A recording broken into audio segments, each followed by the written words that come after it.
저번 시간에 이어서 다이섹션 관련돼서 계속해서 말씀을 드리도록 하겠습니다. 그리고 다시 한번 말씀을 드리지만 제가 이 다이섹션 관련돼서 다이섹션 물론 랩타트 바이패스를 또 같이 올려드리겠지만 제가 정리를 하고 제 스스로도 한번 제가 얼만큼 그 순서를 이해를 하고 있는지 정리하는 과정에서 만든 슬라이드고, 병원마다 어느 정도의 차이든 많은 차이가 있을 수 있습니다. 심폐기 선생님들은 다 아시겠지만 병원마다 되게 다 폐쇄적이죠. 자기 병원 얘기 안 하고.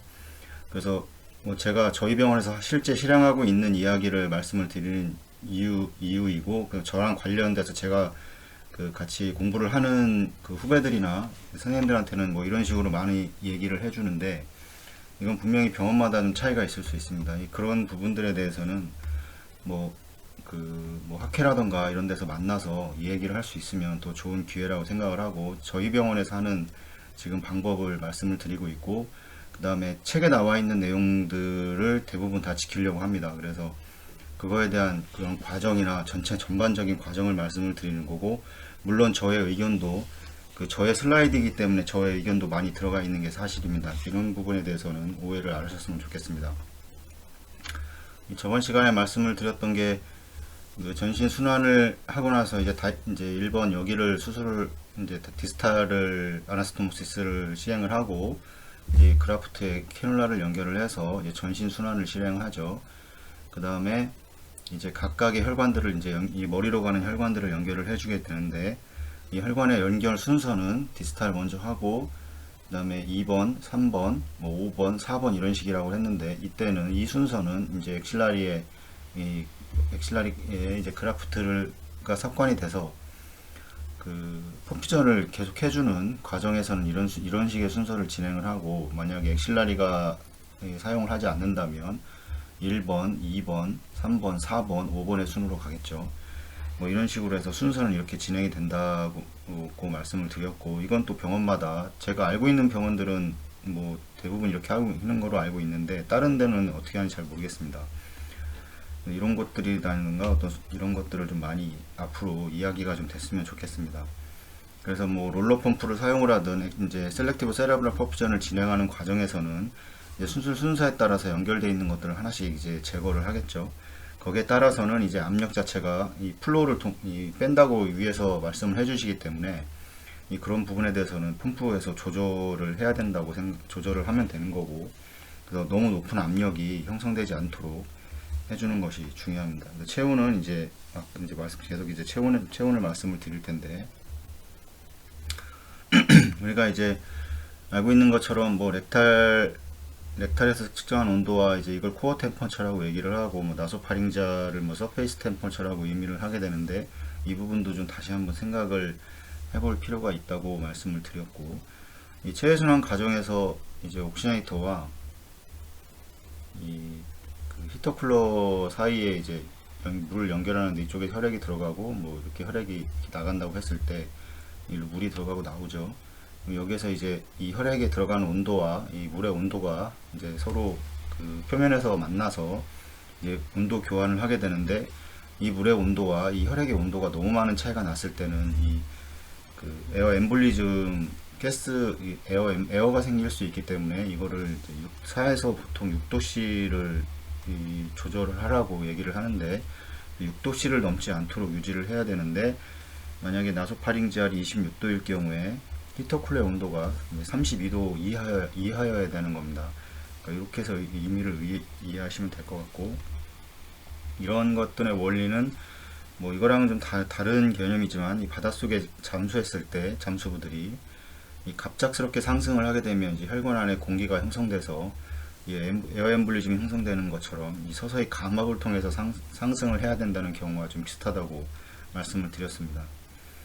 그래서 보통 이제 관류량에서 이제 렉탈과 나소파링지알의 온도 차이는 이제 4에서 5도를 보이면 정상을 유지를 한다고 정상인 범위라고 말씀을 드렸었고, 이게 이제 너무 많은 차이가 난다고 그러면 어디가 위치가 빠져 있는지 이런 것도 확인해 봐야 되고, 이 체온의 상승 속도는 이 환자의 BSA와 이 펌프 플로우와 깊은 연관이 있습니다. 그래서 이 4에서 6도씨 차이를 유지를 한다고 했을 때, 이 환자가 이제 크기가 크면 클수록 그 펌프 그 히터 쿨러의 용량은 어차피 정해져 있기 때문에 그 용량은 정해져 있고, 이 BSA가 크면 클수록 체온은 더욱 더디게 올라갈 겁니다. 이 소화 수술하고 그 다음에 어른 수술을 봤을 때 소화가 훨씬 온도가 빨리 오르는 건 알 수 있을 겁니다. 왜냐면 이 BSA가 어른에 비해서 훨씬 작기 때문에. 왜냐면 히터 쿨러의 용량은 정해져 있습니다. 그 용량마다. 이거를 뭐 용량을 더 증량을 시키고 이렇게 할 수가 없기 때문에 이런 증상이 일어나게 됩니다.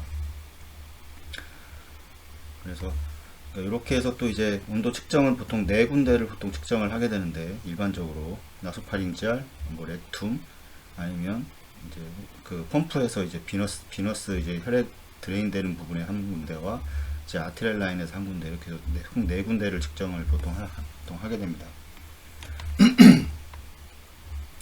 요즘 이제 이제 급여가 됐죠. 이제 그 폴리카테터의 온도를 같이 측정할 수 있는 게 급여가 되면서 이제 블레더에 이제 보통 이제 측정을 많이 사용을 하고 있습니다. 그 장점으로는 이제 간편하고, 이제 추가의 온도 렉타를 사용하지 않아도 되고, 뭐 이제 코어 템퍼처라는 이제 장점을 가지고 있고, 근데 여기서 이제 이해를 하고 반드시 이해를 하고 넘어가야 할 것은, 이제 일반적인 수술, 또 이제 HCA를 시행하지 않는 수술에서는 이게 별다른 문제 없이 사용을 할 수가 있습니다. 근데 이제 그 하이퍼소닉 서큘러 어레스트를 시행하는 과정, 이런 부분에서는 이 유린 아웃풋이 생성이 되지 않고, 이 온도 변화의 이 유린 아웃풋이 생성이 안 되면 이 블레더의 온도계가 거의 작동을 안 한다고 보시면 됩니다. 보시면 이 그림을 좀 설명을 드려야 될 텐데, 이 보시면 이제 온도를 보통 측정하는 게 이제 나소파링지알 에스파고스, 그 다음에 여기 이제 블레더, 이 렉탈 보통 이렇게 측정을 하죠. 이 스킨이나 보시면, 여기 보시면 엑셀라리 같은 경우 애과 부위는 여기 서페이스 템퍼처라고 나와 있습니다. 여기도 마찬가지고, 나머지는 모두 다 코어입니다. 보시면 이 나소파링지알도 코어죠. 안으로, 그 몸 안으로 들어가기 때문에. 그 다음에 뭐 요거는 제가 뭐 어떻게 하는지 잘 몰라서 말씀을 못 드리겠고, 그 다음에 여기 보시면 블레더도 코어라고 나와 있습니다. 코어 바디 템퍼처, 렉탈도 코어 바디 템퍼처. 근데 우리는 요거를 그 서페이스라고 꼭 생각을 하고 있죠. 그래서 이 블레더도 코어입니다. 그래서 이게 차이가 이렇게 되는데, 렉탈은 거의 블레더에 비해서 온도가 천천히 올라갑니다. 이제 근육에 올라가는 속도가 제일 느리기 때문에. 근데 이 블레더의 경우에는 혈액이 필터링이 돼서 나오는 그 소변의 온도를 측정을 하고 있기 때문에 거의 이 나소파링지알 온도가 거의 차이가 없습니다. 실제 해보시면 한 1, 2도 정도 차이가 나는데, 이게 문제는 HCA를 시행을 하고 나서는 온도가 거의 그 나소파링지알과 다르게 됩니다. 온도 차이가. 뒤에서 이제 그림으로 또 설명을 드릴 텐데, 그래서 저희 병원 같은 경우에는 이런 문제들 때문에 이제 마취과 선생님도 그렇고, 마취과 선생님도 다이섹션 할 때는 블레더를 사용을 안 했으면 좋겠다. 온도 차이도 많이 안 나고, 그 다음에 TCA나 TCA 타임에서는 거의 오줌이 안 나오기 때문에 이런 것들은 별로 다이섹션에서 별로 좋지 않다. 그래서 이제 저희는 다이섹션만 이제 이 블레더를 사용을 안 합니다. 나머지는 다 블레더를 보통 사용을 하는데, 그래서 보통 이제 이런 식으로 차이를 나게 해 보이는 것이 좋은데, 실질적으로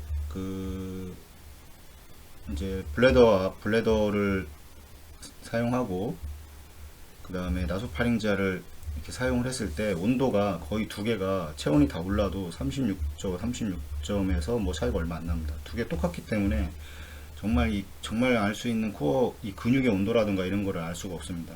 정확하게. 대략적으로 36도면 항상 4도 정도가 이 정상 범위를 유지를 하고 있었기 때문에, 요거보다는 한 32도 되겠구나. 실제 그 환자의 몸은 이렇게 해서 그냥 유추를 할 뿐이지, 이 블레더와 같이 나소파링지알을 같이 넣어놨을 때는 이런 식의 이제 유출을 해서 이제 온도를 올리게 되는데, 저희 병원에서는 이거보다는 렉툼을 집어넣어서 렉툼과 나소파링제를 같이 넣어서 그 다이섹션 과정에서는 수술을 진행을 합니다. 이 마이오카디움도 보통 이제 온도를 재죠. 이게 보통은 이제 저희 심장 수술 오픈하트 서저리에서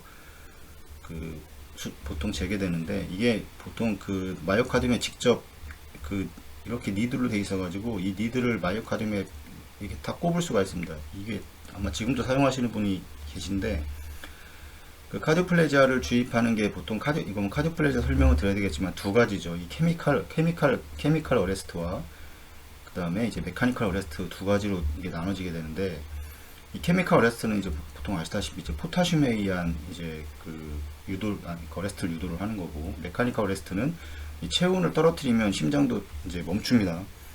그 메카니컬 어레스트를 유도를 하는데, 이 마이오카디움이 15도 이하로 떨어져야지 이제 그 양을 15도 이하로 떨어지는 양을 주입을 하게 되고, 이 마이오카디움 이 온도계를 마이오카디움에 직접적으로 이렇게 찔러 넣습니다. 그래서 요게 만약에 15도 이상이 올라가면 그때 다시 카디오플레지아를 다시 주입하고, 이런 과정을 예전에 했었는데 지금도 그렇게 하시는 분이 제가 알고 있는 한 분이 계시고,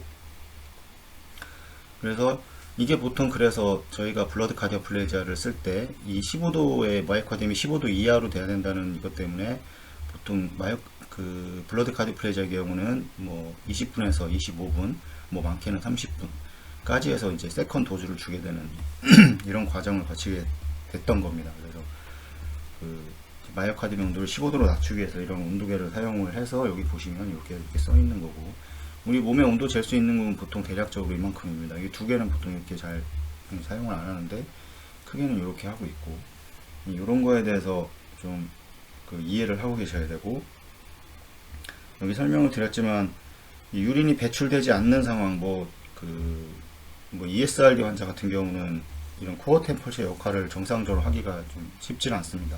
유린 자체가 배출이 안 되기 때문에 이런 문제점들이 좀 있고, 이런 것들을 좀 이해를 하시고, 이 나쁘다 좋다 이런 얘기를 말씀을 드리는 게 아니라, 블레더에 같이 이제 폴리카테트에 같이 온도계가 달려 있는 제품들을 사용을 할 때에는 이런 특성들이 있다. 렉툼에 사용하는 온도계와는 차이가 있다는 것을 꼭 이해를 하시고 운영을 하셨으면 좋겠습니다. 근데 여기서 이제 말씀을 거의 드렸는데, 나소파링자를 서페이스라고 이해를 하고 계시는데, 이 서페이스가 아니고 이거 다 마찬가지로 다 코어입니다. 코어이고, 이거를 그냥 우리가 임의대로 혈액의 온도죠. 결국에는 혈액의 온도입니다.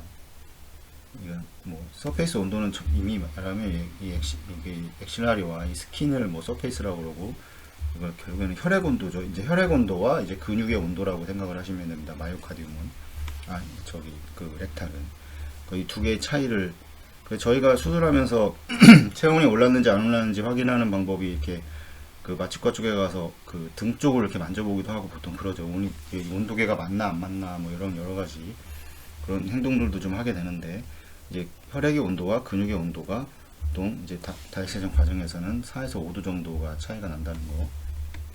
그러면 근육의 온도를 다 정상으로 올려야지, 이 혈액의 온도가 근육의 온도를 올리겠다고 혈액의 온도를 40도 이렇게 해서는 안 됩니다. 또 물의 온도를 이렇게 되면 이제 40도 이상이 기계 자체도 40도 이상이 올라가지도 않지만, 이 40도에 가까우면 이제 혈액 손상, 혈액이라든가 여러 가지 문제가 있었기 때문에, 이건 항상 환자 체온에 맞춰서 체온에 맞춰서 온도 설정을 해야 되고, 그래서 체온을 올리는 과정이 1시간 이상이 걸립니다. 보통 다이섹션이 진행하고 체온 올리는 과정에서는. 그래서 디스탈을 연결하고 바로 전신 순환을 하자마자 체온을 올리는 과정도 체온을 올리는 과정이고, 이제 수술을 하는 과정, 이 과정이 어느 정도 시간이 맞아야지, 이게 너무 많은 차이가 나면 부가적인 체외순환 운영 시간이 늘어나기 때문에 환자한테는 결국에 좋을 건 없다고 생각을 합니다.